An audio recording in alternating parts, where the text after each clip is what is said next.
নমস্কার, রাজা স্টোর্সের পক্ষ থেকে আমি অমিত কুমার মন্ডল বারবার ফিরে এসেছি তোমাদের ভালোবাসার দুনিয়াতে। আজ একই ভিডিওতে শিখবো মোল্ডের মধ্যে ক্যান্ডেল বানানো, তার সাথে ক্যান্ডেলটা বেরোনোর পর কিভাবে আমরা জার ক্যান্ডেল বানাতে পারি। তাহলে একই ভিডিও হতে চলেছে দু রকমের। তাহলে কি করতে হবে, ঠিক ভিডিওটা শেয়ার করে দাও এক্ষুনি।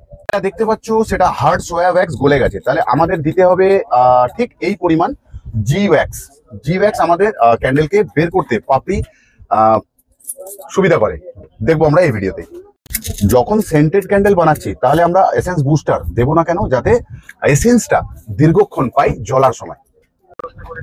অমিত দাদা 65 ডিগ্রি সেন্টিগ্রেড এই মুহূর্তে আমাদের। আচ্ছা, তাহলে দাদার সাথে একটু কথা বলে ইউজ করে নিচ্ছি আমরা অয়েল স্প্রেটা এইভাবে হাতে করে লাগিয়ে দেবো আমরা চারিদিকে। মিডিল বেসে উড স্টিক রেখে নেবো যাতে আমরা উইক লাগাতে পারি পরে।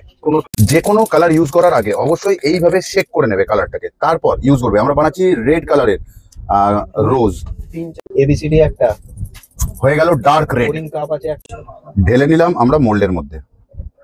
ততক্ষণ রোজটা আস্তে আস্তে রেডি হোক, আমরা চলে আসি গ্লাসের মধ্যে। গ্লাসের নিচে আমরা লাগিয়ে নিচ্ছি উইক স্টিকারটা। গ্লাসের জন্য লাগবে আমাদের সফট সোয়া ওয়্যাক্স, একটু নিয়ে নেবো আমরা বুস্টার, যাতে এসেন্সটা সুন্দর থাকে, গন্ধটা। কাপের মধ্যে নিয়ে নিলাম সফট সোয়া ওয়্যাক্স, নিয়ে নিচ্ছি পার্ল শাইনার, সাদা হবে যাতে। আস্তে আস্তে ঢেলে নিচ্ছি গ্লাসের মধ্যে। ডিমোল্ডিং পার্ট মানে উড স্টিক বের করে নেব। তাহলে গোলাপটা আমাদের বের করা রয়েছে, এটাকে আমরা এবারে বসিয়ে দেবো এই গ্লাসের ভিতরে। ব্যাস, দিয়ে দেবো একটু মতি, হয়ে গেল ভ্যালেন্টাইন। আর গ্লাস, কাপ, রোজ সব রেডি একদম। এর আবার লিড আছে, অসাধারণ সুন্দর গন্ধ।